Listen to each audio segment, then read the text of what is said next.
ये कहानी एक ऐसे राजा की है जिसकी बुद्धिमानी के चर्चे उसके राज्य के अलावा बाकी अन्य राज्यों में भी थे। राजा की प्रजा उन्हें बेहद होशियार मानती थी।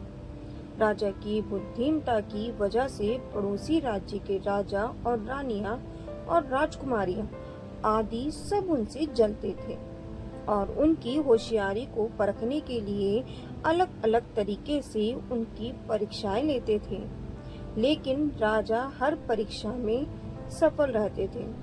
तो चलिए सुनाती हूँ ये मजेदार पूरी कहानी। बहुत समय पहले की बात हो, एक नगर हुआ करता था जहाँ के राजा बहुत बुद्धिमान थे। उनकी बुद्धि और चतुरता के चर्चे हर जगह फैले हुए थे।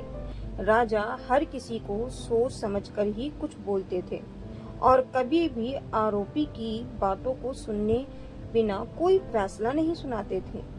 राजा की बुद्धिमानी के चर्चे हर जगह मशहूर थे।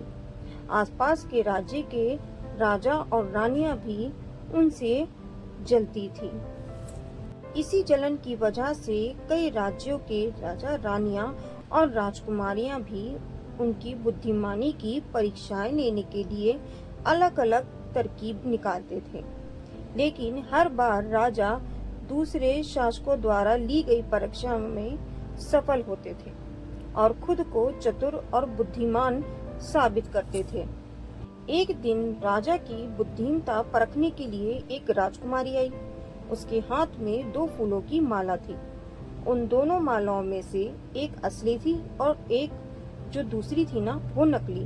उन दोनों माला को देखकर कोई नहीं बता सकता था कि असली कौन है और नकली कौन सी है। राजकुमारी ने दोनों मालाओं को राजा के सामने रखा और कहा, हे राजा, अगर आप इतने बुद्धिमान हो ना, तो ये बताएं इनमें से असली फूलों की माला कौन सी है।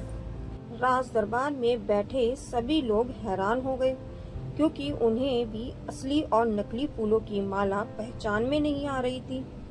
सभी ये सोचने लगे कि आखिर राजा कैसे असली माला पहचानेंगे।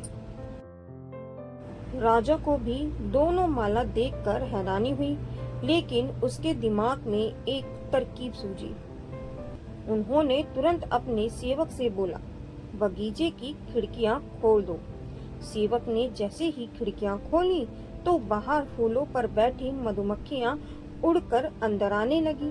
राजा कुछ देर मधुमक्खियों को देखते रहे। फिर जैसे ही एक मधुमक्खी फूल की माला पर बैठी, वैसे ही राजा ने असली फूल की माला को पहचान लिया और बोला, अब मैं बता सकता हूँ कि असली माला कौन सी है। राजा ने उसी समय असली फूलों की माला की तरफ इशारा किया जिस पर मक्खी बैठी थी। राजा की इस बुद्धिमता को देखकर दरबार में मौजूद सभी लोग उनकी प्रशंसा करने लगे और कहने लगे कि हर राज्य में आप जैसा बुद्धिमान राजा जरूर होना चाहिए। राजकुमारी भी राजा की इस होशियारी को देखकर बहुत खुश हुई और राजा की तारीफ में दरबार में कुछ शब्द बोले और फिर अपने राज्य के लिए चल पड़ी।